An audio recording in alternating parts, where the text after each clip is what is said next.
Hello दोस्तों, welcome to only IAS. आज की डेट है 13 अक्टूबर 2022 एंड आप सभी का स्वागत है एडिटोरियल डिस्कशन में। आज हम टोटल 3 एडिटोरियल्स को डिस्कस करेंगे।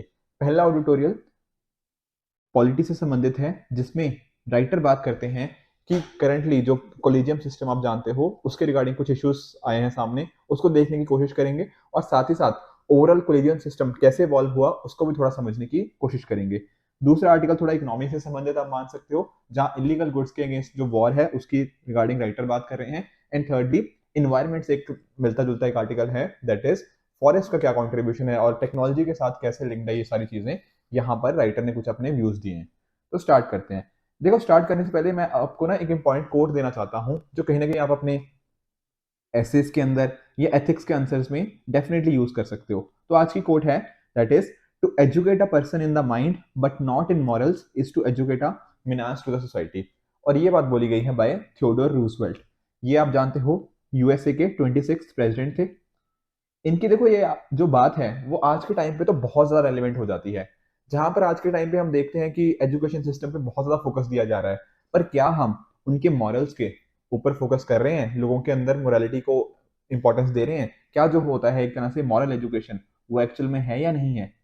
ये लाइन काफी कुछ बोल देती है उसके कॉरस्पॉन्डिंग। कैसे? देखिए, आप एग्जाम्पल समझिए। आजकल देखो बहुत सारे हमें डिफरेंट डिफरेंट, चाहे बात कर लो ब्यूरोक्रेट्स की बात कर लो या फिर जैसे आप आईएएस ऑफिसर्स की बात कर लो। आप सभी जानते हो कि आईएएस बनने के लिए एक बहुत अच्छी एजुकेशन होनी चाहिए आपकी, तभी आप डेफिनेटली बन पाओगे। बट कई बार हमें कुछ ऐसे केसेस भी देखने को मिलते हैं कि एक आईएएस ऑफिसर के घर से आपको 100 करोड़ रुपया मिल रहा है या सो इस तरह की चीजें हो गया। या फिर डिफरेंट आईएएस ऑफिसर या और ऑफिसर्स की बात करूं तो करप्शन में इन्वॉल्व हैं, बहुत बड़े बड़े करप्शन स्कैंडल्स में। या फिर कई बार होता है कि बहुत एजुकेटेड पर्सन के हमें देखने को मिलता है कि डॉरी की वजह से उन्होंने अपनी जो डॉटर इन लॉ था उसको एक्सेप्ट करने से मना कर दिया। इस तरह की चीजें बहुत कॉमन है। एंड इवन देखो, जो वर्ल्ड के काफी बड़े टेररिस्ट हैं जैसे ओसामा बिन लादेन है, राइट? तो ये पर्टिकुलर पर्सन भी तो काफी हाईली एजुकेटेड था, बट कहीं ना कहीं शायद मॉरल्स अच्छे नहीं थे, उस वजह से टेररिज्म वाली चीजों में इन्वॉल्व हो गया। इवन आप देखो, जैसे आजकल आजकल तो काफी फेमस चल रहे हैं हर्षद मेहता, ठीक है? इनके रिगार्डिंग जो हमें मूवीज या टीवी सीरीज भी देखने को मिली, केतन पारेख, ये सारे इकोनॉमिक के रिगार्डिंग इश्यूज थे इनके, ठीक है ना? और देखो कितने बड़ी चीजों को इन्होंने पुल ऑफ किया। तो वो कैसे कर पाए? तो एजुकेटेड तो ये डेफिनेटली थे, बट शायद मॉरल एजुकेशन में मिसिंग थी। इसके साथ ही सहारा स्कैम हो गया, या इवन जो हमारे इकोनॉमिक ऑफेंडर्स है ना, विजय माल्या, नीरव मोदी, इनमें कोई ऐसा थोड़ी था कि कोई भी पढ़ा लिखा नहीं था, नहीं, सब अच्छे खासे पढ़े लिखे थे। बट इन्होंने अपनी एजुकेशन का गलत तरह से यूज करा, तो उसी वजह से क्या हुआ? उसी वजह से एक ये सोसाइटी के लिए मेनेस बन गए, जहां पर लोगों के लिए एक नेगेटिव इन्होंने चीजें कहीं ना कहीं करके दिखाई, ठीक है? उसी तरह से देखो आजकल जो कई साइबर क्राइम्स होते हैं, अब साइबर क्राइम्स जो पीछे पर्सन रिस्पॉन्सिबल है वो तो डेफिनेटली काफी एजुकेटेड है, बट क्योंकि उसके मॉरल्स ठीक नहीं थे, तो हमें देखने को मिलता है कि उसने नेगेटिवली उस चीज को यूज किया। ऑन द अदर हैंड आप देखिए ना, जो कहीं ना कहीं जिनकी माइंड में भी जो अच्छी एजुकेशन थी मॉरल्स के अंदर भी, जैसे कि डॉक्टर एपीजे अब्दुल कलाम जी, डेफिनेटली उन्होंने कंट्री के लिए कितना अच्छा कंट्रीब्यूशन किया। क्यों? क्योंकि उनकी दोनों चीजें टिक थी, माइंड भी मॉरल भी। उसी तरह से स्वामी विवेकानंद जी हो गए, राइट? इस तरह से आपके ढेरों एग्जांपल्स है जो कहीं ना कहीं आपको बताती हैं कि अगर एक पर्सन को सिर्फ आपने दिमाग में तो ट्रेन कर दिया, पर अच्छी मोरालिटी, अच्छी एजुकेशन, प्रॉपर वैल्यूज जैसे कि इंटीग्रिटी, ये चीजें अगर आपने उनके अंदर इनकलकेट नहीं ना करी, तो डेफिनेटली वो पर्सन अच्छे कंट्रीब्यूशन नहीं दे पाएंगे हमारी सोसाइटी के लिए, बल्कि एक नेगेटिव कंट्रीब्यूशन ही उसको माना जाएगा। इवन देखो गांधी जी ने भी बोला है, knowledge without character is a sin. आप जानते हो गांधी जी के 7 सिंस हैं, उनमें से एक सिन नॉलेज विदाउट करेक्टर भी उन्होंने बोला हुआ है। तो कहीं ना कहीं दिखाता है कि जहां पर एजुकेशन की पॉइंट है, वैल्यू एजुकेशन भी या मॉरल एजुकेशन भी उसका एक इंपॉर्टेंट कंपोनेंट डेफिनेटली होना चाहिए, राइट? इसी पॉजिटिव नोट के साथ आज के एडिटोरियल की हम स्टार्ट करते हैं। और पहला आर्टिकल है, that is regarding the court and the problem with collegium. देखिए, यहाँ पर जो राइटर ने थोड़ा ना क्रिटिकल पॉइंट प्रेजेंट किया हुआ है, तो उसी तरह से हम इसको समझने की कोशिश करेंगे। यहाँ पर देखो बात करिए कि जब से बहुत बार ऐसा हुआ है, हमने पिछले कुछ सालों में देखने को मिला है कि कोलेजियम सिस्टम बार बार चीजों की वजह से न्यूज में आ जाता है। अभी देखो इस बार क्या हुआ है, जो हमारे करंटली जो सीजीआई बने हैं ना नए, जस्टिस यूयू ललित, जो पहले एनवी रमन्ना जी थे उनको रिप्लेस किया, उनकी जगह नए चीफ जस्टिस जो हमारे थे, जस्टिस यूयू ललित। उन्होंने अभी रिसेंटली एक मीटिंग बुलाई, मीटिंग कोलिजियम के लिए थी, पर कहीं ना कहीं उसमें क्या हुआ, उसमें सभी लोग नहीं उपस्थित हो पाए, तो इस वजह से उस मीटिंग को एक तरह से कैंसिल किया गया और उन्होंने एक पेपर के ऊपर मांगा कि आपके सुझाव क्या होने चाहिए। तो इसके रिगार्डिंग थोड़ी सी कंट्रोवर्सी होगी कि इतना भी क्या हो गया कि सभी जजेस मिल नहीं पाए, ठीक है, इस तरह से ये बातें हमें कहीं ना कहीं देखने को मिली हैं। तो देखो पहले सबसे पहले ना हम समझ लेते हैं कि आखिर ये कोलिजियम सिस्टम होता क्या है। देखो, अगर आप अपने कॉन्स्टिट्यूशन के अंदर आर्टिकल 124 को पढ़ोगे तो यहाँ पर लिखा हुआ है कि किस तरह से हमारे जो जजेस हैं उनको किस तरह से अपॉइंट किया जाता है, ये सारी बातें यहाँ पे हमें लिखी गई हैं। ये मेजरली हमारा सुप्रीम कोर्ट के कॉरस्पॉन्डिंग है, एंड उसी तरह से हमें आर्टिकल 217 के अंदर हाई कोर्ट के रिगार्डिंग प्रोविजन हमें देखने को मिल जाती है कि उसका प्रोसीजर क्या होना चाहिए। अब यहाँ पर देखो एक लाइन बहुत इंपॉर्टेंट है, जैसे ये वाली लाइन, एवरी जज of supreme court shall be appointed by president by warrant under his hand and seal after consultation with such of the judges of Supreme Court and High Court in the states जहां पे है। तो यहां पर एक word आया, क्या word आया, कंसल्टेशन। बात क्या करी, सुप्रीम कोर्ट के जज को बेसिकली अगर अपॉइंट करना है तो कौन करेगा, प्रेसिडेंट। पर क्या करेगा वो, मतलब प्रेसिडेंट साहब क्या करेंगे, प्रेसिडेंट साहब करेंगे कंसल्टेशन किसके साथ, जजेस ऑफ सुप्रीम कोर्ट के कॉरस्पॉन्डिंग। अब देखो हमारा जो कॉन्स्टिट्यूशन है कहीं ना कहीं वो doctrine of checks and balances के ऊपर बेस्ड है, राइट, ये सारी चीजें आप जानते हो। और इस वजह से क्या होता है कि ये भी एक तरह से कि जुडिशरी को अपॉइंट एग्जीक्यूटिव करते हैं, ठीक है ना, यहाँ पे अपॉइंटमेंट देख लिया कि जुडिशरी अपॉइंट हमारे एग्जीक्यूटिव के द्वारा करते हैं, और अगर कहीं रिमूव करना हो तो उनको लेजिस्लेचर के द्वारा रिमूव किया जाता है। तो चेक्स एंड बैलेंसेस का तो प्रिंसिपल है, पर कहीं ना कहीं ना थोड़ी यहाँ पे कंफ्यूजन है। कंफ्यूजन क्या है कि ये जो वर्ड आ गया बीच में कंसल्टेशन, कंसल्ट करना, इसका मीनिंग क्या होता है। क्या कंसल्ट करने का मतलब ये कि मान लीजिए एक मैं हूं, मैंने आपसे पूछा कि हाँ भैया बताओ क्या लगता है, तो ये आप अपना कुछ सुझाव सुझाव दे, ठीक है ना, अपना सजेशन दे, तो या तो मैं उस सुझाव को मान लूं, या फिर हो सकता है कि उनके सुझाव के बावजूद भी मैं उसको ना मानूं, मैं अपनी मनमर्जी करूं, ठीक है। तो कंसल्टेशन का मीनिंग क्या हुआ, क्या सिर्फ राय जाननी है, या राय अगर उन्होंने जो दी उस पर अग्री भी होना है, ये एक मेजर क्वेश्चन बन के आया। और इसी वजह से क्या हुआ, हमारे पास ना कुछ अलग अलग सुप्रीम कोर्ट में जजमेंट्स आई, उनको समझते हैं। देखिए पहला एक्चुअल में क्या हुआ, हमें देखने को मिला कि इस तरह से अलग अलग सुप्रीम कोर्ट में हमारे केसेस गए। तो एक केस आया जहां उसमें ना इसकी इंटरप्रिटेशन दी गई आर्टिकल 124 और आर्टिकल 217 की। यहां पर बात क्या हुई कि कंसल्टेशन का मीनिंग कंकरेंस नहीं है। मीनिंग क्या है, मीनिंग सिंपली ये है कि प्रेसिडेंट साहब को सिर्फ कंसल्ट करना है सुप्रीम कोर्ट को, मतलब जजेस को जो उनके हैं, ठीक है ना। ऐसा नहीं है कि उन्होंने जो दे दिया फैसला वो सही है। मीनिंग क्या पॉइंट है कि ये रहे प्रेसिडेंट साहब, ये पूछेंगे, मान लीजिए जैसे चीफ जस्टिस ऑफ इंडिया से इन्होंने पूछा कि हाँ ये जज मैं अपॉइंट करना चाहता हूँ, ये ठीक लग रहा है आपको, तो सीजीआई ने क्या बोला, मान लीजिए वो सीजीआई शायद अग्री ना करे, ठीक है, वो बोले कि नहीं सर आप ये डिसीजन मत लो, कुछ और लो। तो इन दी एंड प्रेसिडेंट की मर्जी है वो चीफ जस्टिस ऑफ इंडिया की बात को माने या ना माने। पॉइंट समझ आया। तो सिर्फ कंसल्ट करना है, यहां पे ऐसा बोला गया, जरूरी नहीं है उनके साथ अग्री करें। इसको क्या बोल दिया हमने, इसको बोल दिया फर्स्ट जजेस केस। इसमें देखो आपने अगर इस चीज को समझा है तो यहाँ पे पॉइंट क्या हुआ, यहाँ पे इंपॉर्टेंस किसकी बढ़ गई, यहाँ एग्जीक्यूटिव की इंपॉर्टेंस ज्यादा है, ठीक है, कि एग्जीक्यूटिव जो चाहते हैं वो कर सकते हैं, जुडिशरी के पास पावर नहीं है। बट फिर क्या हुआ, ठीक है, फिर कुछ सालों के बाद दोबारा से हुआ, दोबारा से सुप्रीम कोर्ट के अंदर ये फैसला गया कि इस चीज के कॉरस्पॉन्डिंग की देखो कि क्या ये ठीक है या नहीं है, तो उसको क्या बोल दिया हमने, सेकंड जजेस केस। अब इसके अंदर क्या हुआ सर, देखो यहां पर ना जो हमारी सुप्रीम कोर्ट थी उसमें 9 लोग बैठे, 9 जजेस बेंच थी, और 9 जज बेंच ने जो अपना फैसला दिया उसके अंदर उन्होंने क्या बोला कि हम ना एक स्टार्ट कर रहे हैं what is known as collegium system.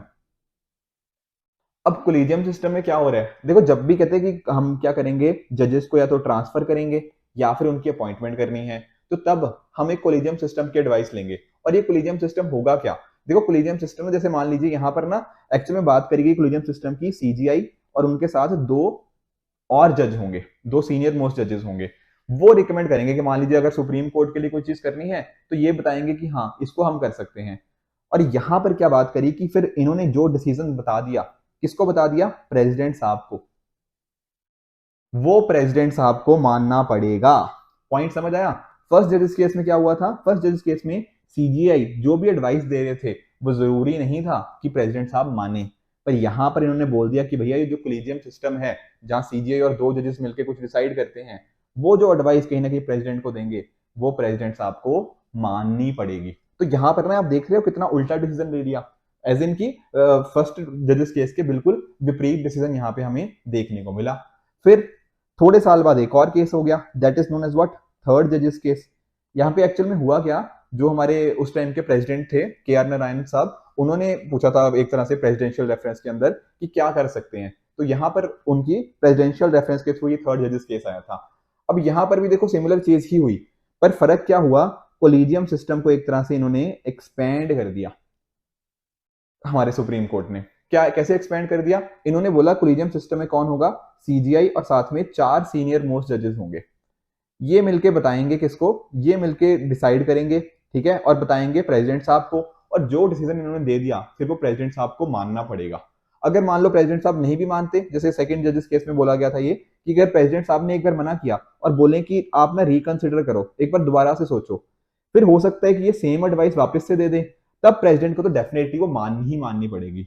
तो आप देख रहे हो यहाँ पे जो इवॉल्विंग हुई है ना इस पर्टिकुलर चीज की, कोलिजियम सिस्टम की, तो यहाँ पे क्लियरली दिख रहा है कि हमारे जो चीफ जस्टिस ऑफ इंडिया हो गए, या फिर इन जनरल में बात करूं जो जुडिशरी है, उसका रोल बहुत ज्यादा बढ़ गया है। और ऐसा बोला भी जाता है कि इंडियन जुडिशरी ही या फिर इंडियन सिस्टम ही एक ऐसा सिस्टम है जहां पर जज ही खुद को अपॉइंट कर रहे हैं, तो ऐसा बाकी जगह पे और कहीं नहीं देखा जाता। तो पहली बात तो ये कि कोलिजियम सिस्टम थोड़ा समझ आ गया कि ये कोलिजियम सिस्टम आखिर होता क्या है। अब देखते हैं कि राइटर बोल क्या रहे हैं। देखो राइटर बता रहे हैं थोड़ी सी टाइमलाइन कि अभी हुआ क्या, 26 सितंबर को एक मीटिंग होनी थी, जो पांचों मेंबर्स हैं, पांचों मेंबर मतलब CGI और साथ ही साथ उनके जो 4 सीनियर मोस्ट जो जजेस हैं, उनकी एक मीटिंग बुलानी थी कि क्या आप देखो कि ट्रांसफर किसका करना है, किस तरह से कैसे इनकी प्रमोशन वगैरह करनी है, इसके रिगार्डिंग। अब यहाँ पर क्या हुआ कि इन्होंने कुछ चलो फैसले वगैरह ले लिए, ठीक है, कुछ और नाम भी यहाँ पे लिए गए। अब यहाँ पर वो 30 सितंबर को मिलने वाले थे, बाद में जो मीटिंग होने वाली थी, पहले 26 को होगी बट वो 30 को मिलने वाले थे। तो यहाँ पर जो हमारे जस्टिस DY चंद्रचूड़ जी हैं, वो कहीं और बिजी थे एंड वो कहीं ना कहीं इस मीटिंग में नहीं आ पाए, ठीक है, एक तरह से ऐसा कह लीजिए। तो बाद में क्या हुआ, फिर बात करेगी कि एक तरह से मैं राइटिंग में उनसे पूछ लेता हूँ, राइटिंग में उनसे मैं पूछ लेता हूँ, तब उनके साथ डिस्कस कर लेता हूँ, ठीक है। तो इन्होंने क्या किया, जो हमारे CGI हैं जस्टिस UU ललित जी, उन्होंने इस चीज के रिगार्डिंग डिस्कशन मांगा। पर यहाँ पर क्या हुआ, जो जस्टिस चंद्रचूड़ जी थे और जस्टिस नाजीर जी थे, इन्होंने क्या किया, इन्होंने ऑब्जेक्ट किया कि ये प्रोसीजर ऑफ सर्कुलेशन ठीक नहीं है, यानी कि हम तो मीटिंग करके मिलते हैं ना, ये इस तरह से कैसे कर रहे हैं। This was the major point of contention. देखो कई बार क्या होता है कि पॉइंट ऑफ कंटेंशन इस बात पे आता है कि हम सोचते हैं कि ये जज नहीं कर, इस जज को प्रमोट नहीं करना, किसी और जज को प्रमोट करें, बट नहीं, यहाँ पर जो डिफरेंस ऑफ ओपिनियन था वो था प्रोसीजर के अंदर, कि किस तरह से ये इस तरह से क्यों एडवाइस मांग रहे हो, एज इन की हम तो किसी और तरह से वर्क करते हैं, ठीक है ना, हम तो जिस तरह से मीटिंग करके करते हैं तो उस तरह से ये चीज होनी चाहिए। तो ये चीज थोड़ी कोलिजियम के रिगार्डिंग थोड़ी कंट्रोवर्सी इस वजह से इमर्ज हुई है, राइट। इसी तरह से देखो राइटर थोड़ी, जैसे मैंने बताया ना कि थोड़ा क्रिटिकल व्यू प्रेजेंट कर रहे हैं, यहाँ पर उन्होंने यही बात करी है कि जो इसके रिगार्डिंग इनके कॉरस्पॉन्डिंग क्वेश्चंस डेफिनेटली हमें पूछने चाहिए अगर इस तरह का सिचुएशन कुछ ना कुछ आती है, ठीक है। और अगर देखो, क्योंकि कोलिजियम सिस्टम इतने जब इंपॉर्टेंट काम करता है, तो ऐसा कैसे हो सकता है कि जो 5 लोग का मतलब CGI और जो 4 सीनियर मोस्ट जजेस जो सेम बिल्डिंग में बैठते हैं, क्या वो कभी मिल नहीं सकते। क्या हो सकता है चलो उस दिन नहीं, वो बिजी थे, उस दिन उनका केसेस चल रहे थे, अगले दिन मिल लेते, फिर कंक्लूड कर लेते। तो ये राइटर का इस तरह से कहना है कि अगर इतना ही, और साथ ही साथ अगर इतना ही मिलना मान लीजिए चलो मुश्किल भी हो गया, आपस में नहीं मिल पाए, आजकल तो हर चीज ऑनलाइन हो चुकी है, तो क्यों नहीं, जैसे ना कि अभी जैसे हम लोग भी तो सारे जूम के ऊपर बात कर लेते हैं, तो ये लोग उस तरह से क्यों नहीं कर सकते, ठीक है। जब कोविड-19 के टाइम पे जुडिशरी ने इतना सारा काम ऑनलाइन किया, इंटरनेट के माध्यम से किया, तो ये क्यों नहीं करा जा सकता था। तो इस तरह की चीजें राइटर कुछ ना कुछ पॉइंट कर रहे हैं कि नहीं, ये पॉइंट ठीक नहीं था, इनको जो तरीके से जो कोलिजियम सिस्टम जिस हिसाब से मिलता है या जो चेंजेस कर सकते थे वहां इनको करने चाहिए थे। तो ये थोड़ा कोलिजियम सिस्टम के रिगार्डिंग एक नेगेटिव या क्रिटिकल व्यू ये प्रेजेंट करते हैं। उसी तरह से देखो साथ ही साथ कुछ और क्वेश्चन भी राइटर रेस करते हैं, जैसे कि आप देख लो कि जो हमारा कॉन्स्टिट्यूशन है उसमें आपको कहीं भी इसका जिक्र नहीं मिलेगा, कोलिजियम वर्ड का कहीं आपको जिक्र नहीं मिलेगा। तो एक तरह की क्या हुई, एक्स्ट्रा कॉन्स्टिट्यूशनल या नॉन कॉन्स्टिट्यूशनल बॉडी हुई, बिल्कुल। क्योंकि देख रहे हो आप, जो हमने फर्स्ट जजेस केस का पढ़ा, उसको एक्चुअली में नाम ना SP गुप्ता केस भी बोलते हैं उसको। तो उस SP गुप्ता केस के अंदर पहले तो इन्होंने ये बोल दिया कि प्रेसिडेंट की जो मर्जी है वो जिसको मर्जी अपॉइंट करें, फिर अपने हिसाब से चेंजेस करते रहे, जहां पर कोलिजियम सिस्टम इन्वॉल्व हो गया। तो एक तो पहली बात, जुडिशरी अपने आप को खुद ही अपॉइंट कर रही है, और दूसरी बात ये भी हो गया कि एक तरह से हमने खुद एक बॉडी बना ली जिसका कहीं कॉन्स्टिट्यूशन में जिक्र ही नहीं है। तो ये पॉइंट क्या बना, ठीक है ना। तो चेक्स एंड बैलेंसेस वाला जो हम कहीं ना कहीं पॉइंट बोलते हैं, वो शायद यहाँ पे हमें थोड़ा डाइल्यूट होने को मिल रहा है। उसके साथ ही जब हम बात करते हैं कोलिजियम सिस्टम की, तो यहाँ पर कोई नॉन जज के लिए कोई जगह ही नहीं है, ठीक है। ना ही कोई एग्जीक्यूटिव का बंदा है, ना ही कोई बार काउंसिल का बंदा है क्या, सिर्फ जजेस। तो कहीं ना कहीं ना जो बात नहीं होती कि आई scratch your back you scratch my back, तो जजेस कहीं ना कहीं यहाँ पे एक नेपोटिज्म की पॉसिबिलिटी आ जाती है, जहां जजेस ही अपने आप को अपॉइंट करते हैं। तो उनकी मनमर्जी के लोग हो सकते हैं, कोई बाहर का रिप्रेजेंटेशन ही नहीं है। साथ ही साथ बिल्कुल नॉन ट्रांसपेरेंट तरीका है। देखो, किस जज को कहाँ ट्रांसफर करना है, किसको कैसे प्रमोट करना है, तो कोई रिस्पॉन्सिबिलिटी भी तो होनी चाहिए कि किसको क्यों कर रहे हो। मान लो कि यहाँ थे दो लोग, ए और बी, हमने ए को प्रमोट कर दिया पर बी को प्रमोट नहीं किया, क्या रीजन था, कोई रीजन तो देना चाहिए या फिर इसको एक्सप्लेन करना चाहिए। तो थोड़ा नॉन ट्रांसपेरेंट तरीके से थोड़ा ये काम वर्क करता है जो हमारा कोलिजियम सिस्टम है। तो यहाँ पर भी राइटर बोलते हैं कि नहीं, ये कोलिजियम सिस्टम के रिगार्डिंग ठीक नहीं है। तो देखो, इसी चीज को थोड़ा रेक्टिफाई करने के लिए हमारी पार्लियामेंट ने 2014 में एक एनजैक करके बॉडी भी बनाई थी, ठीक है, नेशनल जुडिशियल अपॉइंटमेंट कमीशन। यहाँ पर क्या था, हमारे जजेस तो थे ही थे, साथ ही साथ लॉ मिनिस्टर हो गया और दो एमिनेंट पर्सन भी यहाँ पर थे कि जो जजेस को अपॉइंट कर रहे हैं। अब यहाँ पर राइटर बोल रहे हैं कि ये बात चलो ठीक है, अच्छी बात है कि हम थोड़ा एग्जीक्यूटिव की तरफ से भी लोगों को लेके आ रहे हैं, ठीक है, जो एमिनेंट पर्सन को भी लेके आ रहे हैं। तो ऐसा नहीं है कि सिर्फ जजेस ही डिसाइड कर लेंगे। पर हुआ क्या, सुप्रीम कोर्ट में ये मुद्दा गया एनजैक का, और उन्होंने क्या किया, ये जो नाइन्थ कॉन्स्टिट्यूशनल अमेंडमेंट था एनजैक वाला, इसको हटा दिया। क्यों? क्योंकि इन्होंने बोला कि नहीं, हमारे ये तो जुडिशरी के इंडिपेंडेंस के खिलाफ है, इसको हटा दिया गया, इसको ओवररूल कर दिया गया इस चीज को। अब यहाँ पर देखो, राइटर भी यही बोलते हैं कि नहीं, ये ठीक नहीं था एक तरह से। और इवन यहाँ पर ना आप डिफरेंसेस भी देख सकते हो एनजैक और इस चीज के रिगार्डिंग, जो कि मैंने आपके साथ में देखे, ठीक है। तो राइटर बोलते हैं कि देखो, यहाँ पर हो सकता था कि कुछ यहाँ पे ना, अगर इनको एनजैक पसंद नहीं आया मान लो जुडिशरी को, तो एनजैक को हटाना ठीक नहीं था, एनजैक में कुछ चेंजेस लेके आ सकते थे। मान लो यहाँ पे दो बाहर से लोग आ रहे थे एमिनेंट पर्सन, उसको एक कर देते, ठीक है, उससे क्या होता, जुडिशियल इंडिपेंडेंस भी मेंटेन रहती और साथ ही साथ बाहर से लोगों का रिप्रेजेंटेशन भी हो जाता। पर नहीं, यहाँ पे जुडिशरी ने एनजैक को पूरी तरह से हटा के थोड़ा सा गलत किया है। कहीं ना कहीं जो अकाउंटेबिलिटी थी या परफॉर्मेंस थी, उसको यहाँ पे ये मैच कर सकते थे, बट अदरवाइज यहाँ पे तो अभी ओपेसिटी या फिर नॉन ट्रांसपेरेंसी हमें कहीं ना कहीं देखने को मिलती है। उसी तरह से देखो, यहाँ पे जो हमारे राइटर हैं वो ये बात भी कर रहे हैं कि अब आजकल इस तरह के कोई हमें एफर्ट्स नहीं देखने को मिल रहे जहां पर हम इस चीज को थोड़ा ब्रॉड बेस्ड बनाएं कि किस तरह से ट्रांसपेरेंट मेथड हो जो हमारे जजेस हैं उनको अपॉइंटमेंट का, ये हमें करने की काफी ज्यादा जरूरत है। इवन देखो, जो आर्टिकल 124 है, उसका आर्टिकल 124 का क्लॉज 3 हमें क्या बोलता है कि जो प्रेसिडेंट साहब है ना, वो किसी जज को अपॉइंट कर सकते हैं, कहां पर, सुप्रीम कोर्ट के अंदर, अगर उनकी नजर में वो क्या होता है, एक तरह का डिस्टिंग्विश्ड ज्यूरिस्ट। पर हमने पिछले सालों में तो देखा है कभी कि डिस्टिंग्विश्ड ज्यूरिस्ट किसी को अपॉइंट ही नहीं किया गया। तो राइटर यहाँ ये भी बोलते हैं कि क्या इंडिया में कोई डिस्टिंग्विश्ड ज्यूरिस्ट है भी या नहीं। तो इस तरह की चीजें थोड़ा जुडिशरी की अपॉइंटमेंट्स के रिगार्डिंग जो राइटर है उन्होंने काफी एक क्रिटिकल व्यू प्रेजेंट किया है, जहां पर वो बोलते हैं कि डेफिनेटली जो हमारा कोलिजियम सिस्टम है, बहुत सारे इश्यूज हैं, इसमें बहुत सारे चेंजेस की जरूरत है। जो ट्रांसपेरेंसी का मुद्दा हो गया वो हो गया, और साथ साथ हमें कहीं ना कहीं इसको थोड़ा और ब्रॉड बेस्ड बना सकते हैं, ताकि इंश्योर किया जा पाए कि जुडिशरी, जो कि हमारे देश के ना इतने इंपॉर्टेंट काम करती है कि लोगों को जस्टिस दिलाने का काम करती है, वहां पर भी थोड़ी ट्रांसपेरेंसी आ पाए, जो चेक्स एंड बैलेंसेस का मैकेनिज्म है उसको थोड़ा और स्ट्रेंथन किया जा पाए। तो ये था पहला आर्टिकल जुडिशियल अपॉइंटमेंट के रिगार्डिंग। चलते हैं दूसरे आर्टिकल की तरफ। तो जो सेकंड एडिटोरियल है वो डिस्कस कर रहा है the war against illegal goods as India fight. देखिए, यहां पर राइटर क्या बात कर रहे हैं कि राइटर ने स्टार्ट कर रहे हैं आपको होलसेल इन्फ्लेशन रेट, यानी कि जो होलसेल प्राइस इंडेक्स होता है ना, इस तरह की चीजों का डेटा देते हुए कि इंडिया में ना करंटली क्या हो रखा है, इन्फ्लेशन बहुत बढ़ रखी है। वैसे तो देखो वर्ल्ड वाइड ही ये चीजें बढ़ रखी है, पर इंडिया में भी ये कंपैरेटिव एज एन की इंडिया में भी ये चीज हाई देखने को मिल गई है। इवन डब्ल्यूपीआई देखो 12-13% के आसपास चल रही है, बट कहीं ना कहीं जो हमारा कंज्यूमर प्राइस इंडेक्स है वो भी हमारा जो 6% तक होना चाहिए, 2 से 6% के बीच में, वो भी 7% के आसपास कहीं ना कहीं चल रहा है।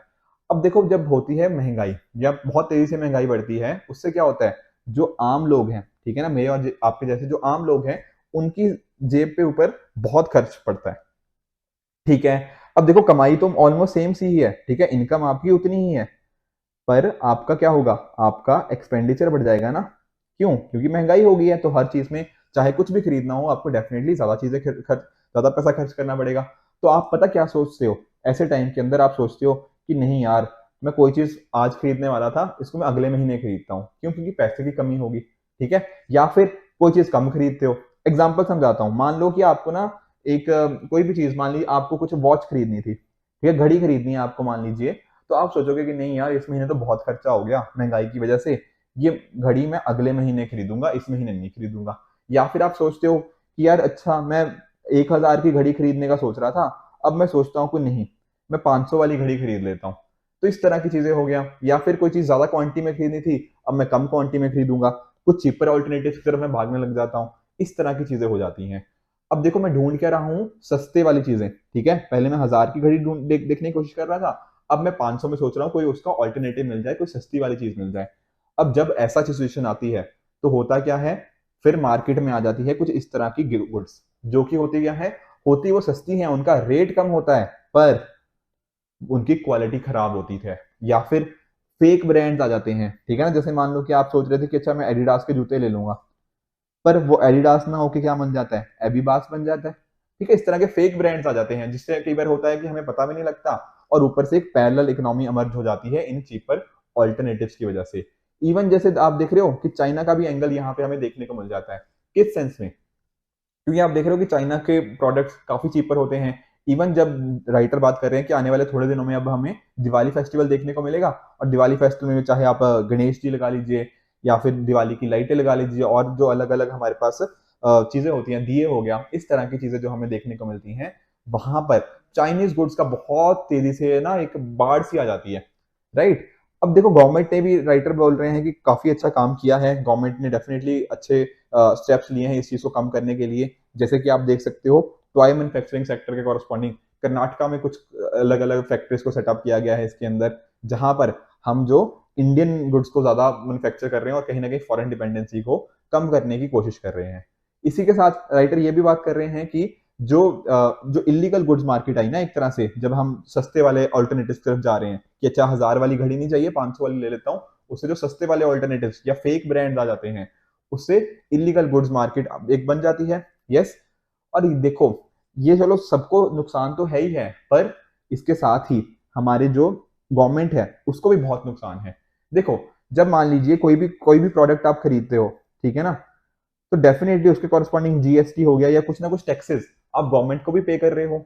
But on the other hand, जब ये फेक मार्केट, ठीक है, फेक ब्रांड्स वाली मार्केट, ठीक है, या फिर चीपर ऑल्टरनेटिव वाली मार्केट आ जाती है, कहीं ना कहीं ये एक तरह की क्या बना देती है, पैरेलल इकोनॉमी बना देती है।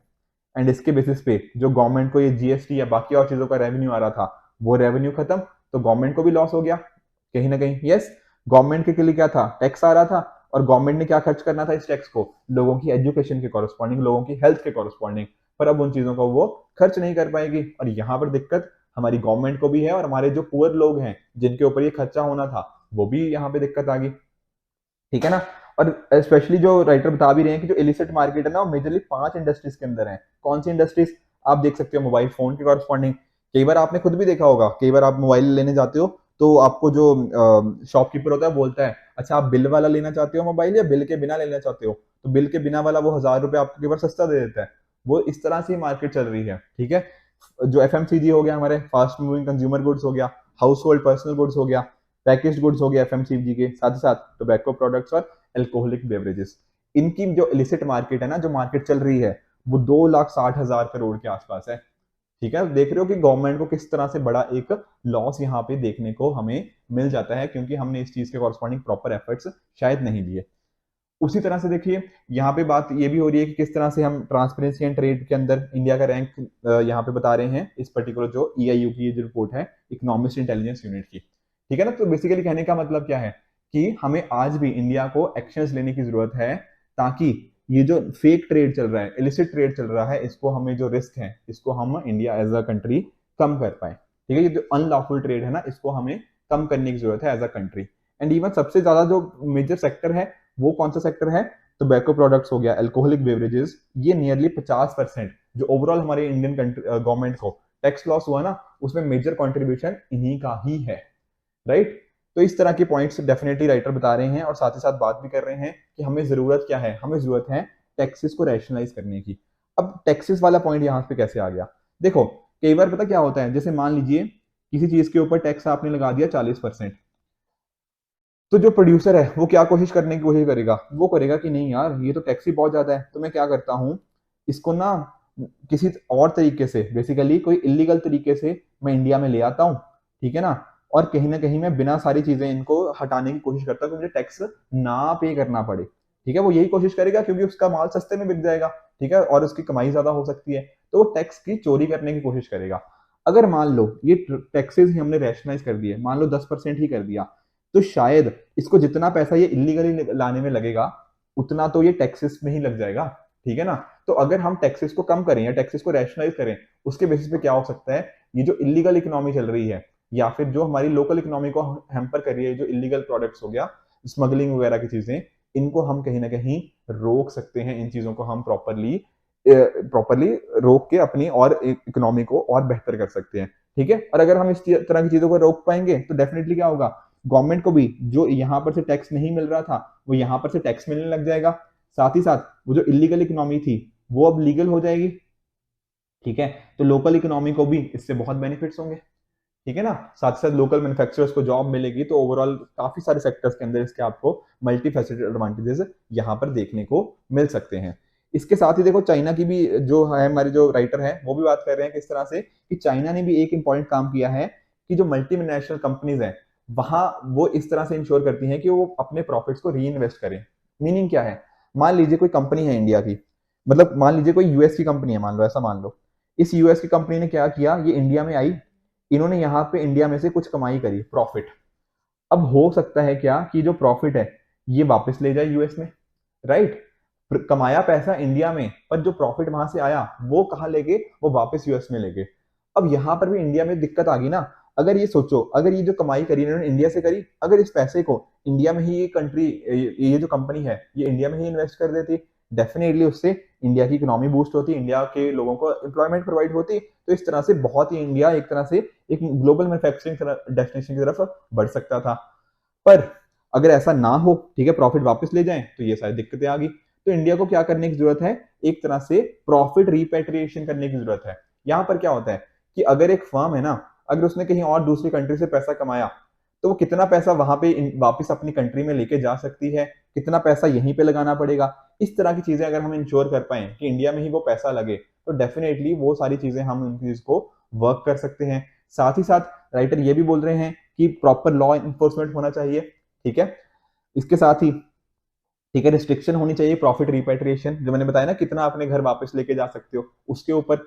स्मार्ट टैक्सेशन, जो हमने टैक्सेशन के रिगार्डिंग हमने देखा किसको उसको रैशनलाइज करने की जरूरत है। उसके अलावा प्रॉपर टेक्नोलॉजी का यूजेज, जैसे एआई हो गया, बिग डेटा हो गया, ब्लॉकचेन, इन सभी को यूज करके भी हम ये भी चेक कर सकते हैं कि कौन सी चीज इलीगल है, कौन सा पर्टिकुलर प्रोडक्ट है, किसके कॉरस्पॉन्डिंग कितना टैक्स दिया गया है, ये सारी चीजें। तो ये ओवरऑल जो कहीं ना कहीं एक पैरेलल इकोनॉमी बनी हुई है ना, उस पैरेलल इकोनॉमी को कट कर सकते हैं, एंड ओवरऑल हमारी इकोनॉमी को बेनिफिट्स आ सकते हैं, लोगों की नई जॉब्स क्रिएट कर सकते हैं, लोकल इकोनॉमी को बेनिफिट हो सकते हैं, और यही ट्रू सेंस में अपनी आत्मनिर्भरता को दर्शाएगा और हमारी एक प्रोग्रेस की तरफ ये कदम बढ़ पाएंगे, ठीक है।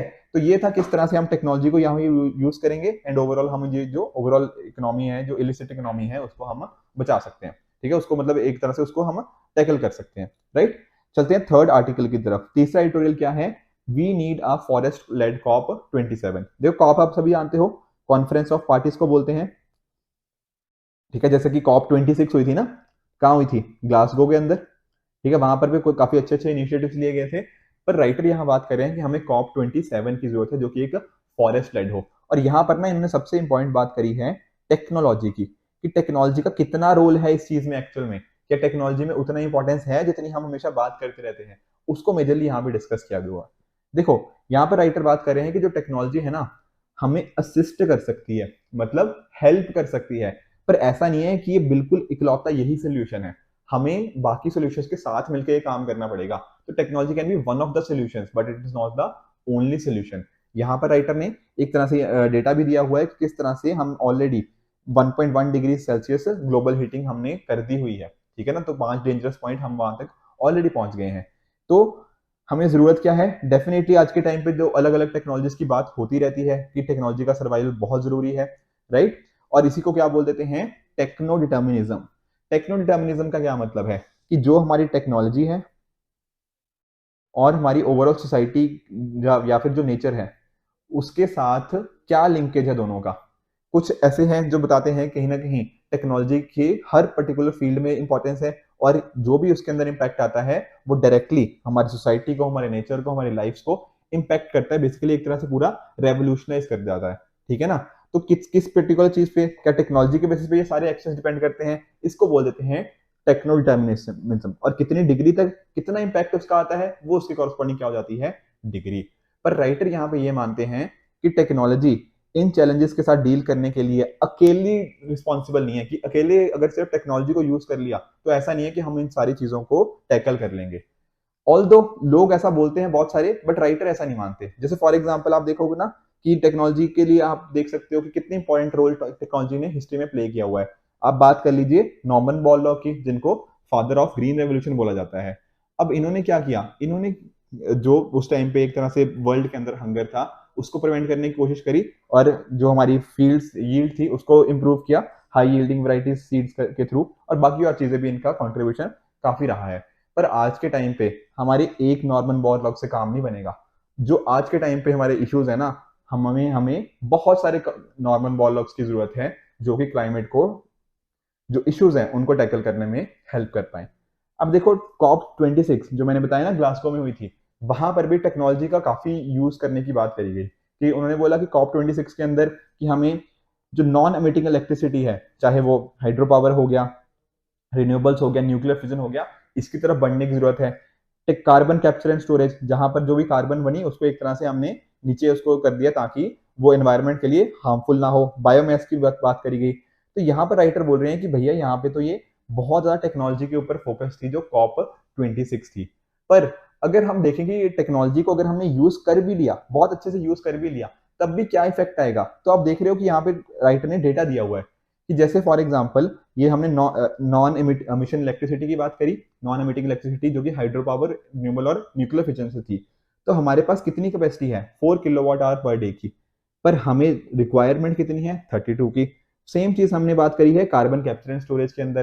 तो बेसिकली पॉइंट यहाँ पर क्या कहने की बात कर रहे हैं, यहाँ पर बात यह है कि जो हम टेक्नोलॉजी के थ्रू अचीव कर सकते हैं वर्सेस जो हम अचीव करना चाहते हैं, उनके बीच में एक बहुत बड़ा गैप है।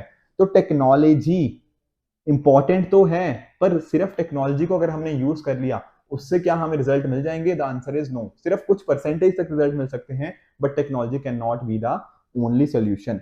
उसी तरह से देखिए न्यूक्लियर प्लांट की रिगार्डिंग भी बात करी गई है, किस तरह से यहाँ पे हमने देखा, ठीक है, किस तरह से ये ट्रांसफॉर्मेशन करेगा। पर फिर वही बात आ जाती है कि हमें इसमें बहुत टाइम लगेगा, बहुत ज्यादा, हमें शायद टेक्नोलॉजी के कॉरस्पॉन्डिंग वो चीजें ना हो पाए। इसी तरह से जो हमने एक तरह से प्लेज ली थी कि हमें डिफॉरेस्टेशन को खत्म करना है, वो प्लेज भी बहुत ज्यादा अच्छी नहीं थी, बहुत ही वेग थी। जैसे फॉर एग्जांपल आप मान लो कि यहाँ पे बहुत सारे ना, मान लो बहुत सारे प्लांट्स हैं यहाँ पे, ठीक है। अब आप क्या करो, हो सकता है कि इन फॉरेस्ट को तबाह कर दो और आप सोचो कि नहीं हम कहीं और जगह पे फॉरेस्ट लगा देंगे। तो यहाँ पे राइटर क्या बात कर रहे हैं कि यहाँ पे तो आपने फॉरेस्ट हटा दिए, उसकी जगह आपने किसी और जगह पे फॉरेस्ट को लगा दिया। पर क्या इन दोनों की एफिशिएंसी, इन दोनों की इंपॉर्टेंस सेम है? The answer is no. क्योंकि देखो ये वाले फॉरेस्ट कौन से थे, जो नेचुरली थे। ये वाले क्या है, हमने आर्टिफिशियली प्लांट किए हुए हैं। तो इनकी जो इंपॉर्टेंस है, इनकी जो कहीं ना कहीं नेचर को ठीक करने में जो इंपॉर्टेंस है वो बहुत ज्यादा थी। पर यहाँ पर सेम अमाउंट अगर आपने प्लांट कर भी दिया ना, तो उसकी उतनी इंपॉर्टेंस नहीं है। ये वाले नेचुरली थे तो नेचुरली की ज्यादा होती है। तो इसी तरह से ये भी बता रहे हैं कि हम शायद सिर्फ टेक्नोलॉजी के माध्यम से वहां तक नहीं पहुंच पाए जहां पर हम पहुंचना चाहते हैं। ठीक है, फॉरेस्ट का जैसे इंपॉर्टेंस बता रहे हैं राइटर की, फॉरेस्ट की बहुत ज्यादा इंपॉर्टेंस है। एंड कहीं ना कहीं हमें जो क्लाइमेट चेंज हो गया, क्लाइमेट और बायोडाइवर्सिटी दोनों को साथ में लेके जाना चाहिए। देखो जैसे आप देख रहे हो फॉरेस्ट के अंदर, जैसे हम फॉरेस्ट को मान लीजिए डिप्लीट कर रहे हैं, फॉरेस्ट को हम तबाह कर रहे हैं, उससे हो क्या रहा है, यहाँ पर कॉरस्पॉन्डिंग बहुत सारी बायोडाइवर्सिटी भी तो है।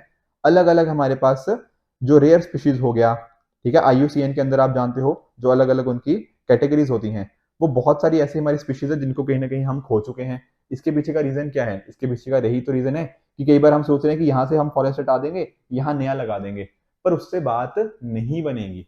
हमें इन फॉरेस्ट को ही प्रमोट करना है, इनको ही जो इसकी डिस्ट्रक्शन है इसको प्रिवेंट करना है। उसी तरह से राइटर ने बात करी गई है ग्रीन इंफ्रास्ट्रक्चर और ग्रे इंफ्रास्ट्रक्चर की।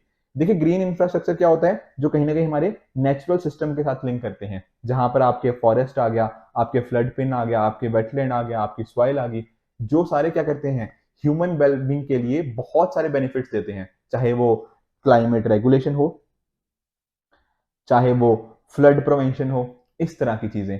ऑन द अदर हैंड जब हम बात करते हैं ग्रे इंफ्रास्ट्रक्चर की, तो वहां आपके डैम्स, रोड, सीवेल्स, ये सारी चीजें आ जाती हैं, या फिर ब्रेक वाटर्स भी आ जाते हैं। तो इस तरह की चीजें जो कि हमें बताई गई थी दास गुप्ता रिव्यू इंडिपेंडेंट में। एक्चुअली में ये हमारे एक इन्वायरमेंटलिस्ट कह सकते हो, पार्था दास गुप्ता जी हैं। तो इनके द्वारा बताया गया था कि हम सिर्फ ना इकोनॉमी को ही लिंक करते हैं, पर एक्चुअल में इन्वायरमेंट को भी बहुत इंपॉर्टेंट रोल है, और अगर कहीं ना कहीं हम इस इन्वायरमेंट की फाइनेंशियल सिग्निफिकेंस या फिर इकोनॉमिक सिग्निफिकेंस को समझने लग जाएंगे, तब हम रियलाइज करेंगे कि कितनी इंपॉर्टेंस इस चीज की हमें हो सकती है। जैसे फॉर एग्जांपल फॉरेस्ट का कंट्रीब्यूशन आप देख सकते हो कितना ज्यादा, 7.6 billion metric ton of CO2 हर साल अब्सॉर्ब करते हैं। तो डेफिनेटली क्या हम इसको अपनी, जैसे मान लीजिए ना जीडीपी के कैलकुलेशन में क्या इसको इंक्लूड कर रहे हैं या नहीं कर रहे, तो ये सारी चीजें भी हमें यहाँ पर देखने की जरूरत है। तो कॉरस्पॉन्डिंगली बहुत सारा डेटा ही इन्होंने यहाँ पे मेजरली ना प्रोवाइड किया हुआ है कि कितना हमें ये चीज कर सकते हैं। अगर हमारे ट्रीज हैं, ठीक है, ट्रीज की काटने की वजह से हम कहीं ना कहीं हर साल नियरली 4.8 बिलियन टन का ग्रॉस कार्बन एमिशन हमें देखने को मिलता है। But on the other hand अगर सेम चीज 85 मिलियन कार्स भी करें, तब भी वो इतना एमिशन नहीं कर पाती।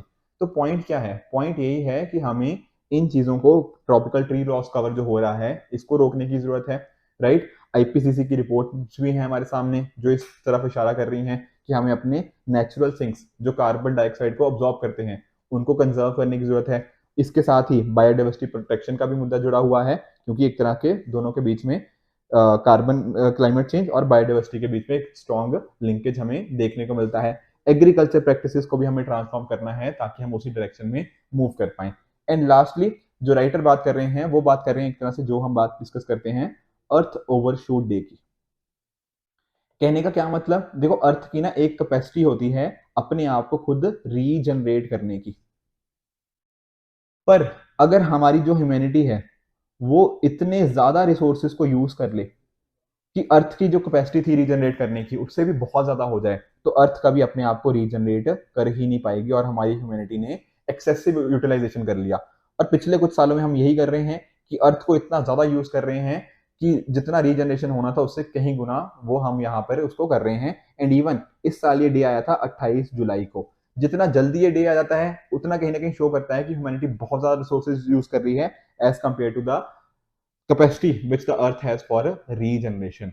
और इसी तरह से बात कर रहे हैं कि क्लाइमेट क्राइसिस तो सिर्फ एक सिम्टम है, पर एक्चुअल इशू क्या है, हमने अर्थ की जितनी रीजनरेटिव कैपेसिटी थी उसके भी बहुत ज्यादा कंजम्पशन कर चुके हैं। इसी वजह से यहाँ पे हमें ये दिक्कत देखने को मिलती है। तो जरूरत क्या है, हमें नेचुरल थिंग्स को कंजर्व करना, बायोडाइवर्सिटी की प्रोटेक्शन को इंप्रूव करना, और जो हमारे इकोसिस्टम्स हैं उनको रिस्टोर करना। इन्हीं को यूज करते हुए ही हम कहीं ना कहीं टेक्नोलॉजी के साथ साथ ना बाकी इन चीजों को यूज करेंगे, तो तभी हम कहीं ना कहीं इस डायरेक्शन में बढ़ पाएंगे। इसी वजह से राइटर क्या बोल रहे हैं, हमें जो कॉन्फ्रेंस ऑफ पार्टी 27 है वो एक फॉरेस्ट लेड इनिशिएटिव होना चाहिए जिससे ओवरऑल इकोसिस्टम इंप्रूव कर पाए। ठीक है फ्रेंड्स, तो आई होप आपको ये तीनों के तीनों एडिटोरियल अच्छे से समझ आए होंगे। इसी तरह से आप भी अपने एंड पे हार्ड वर्क करते रहिए। Good bye and good luck.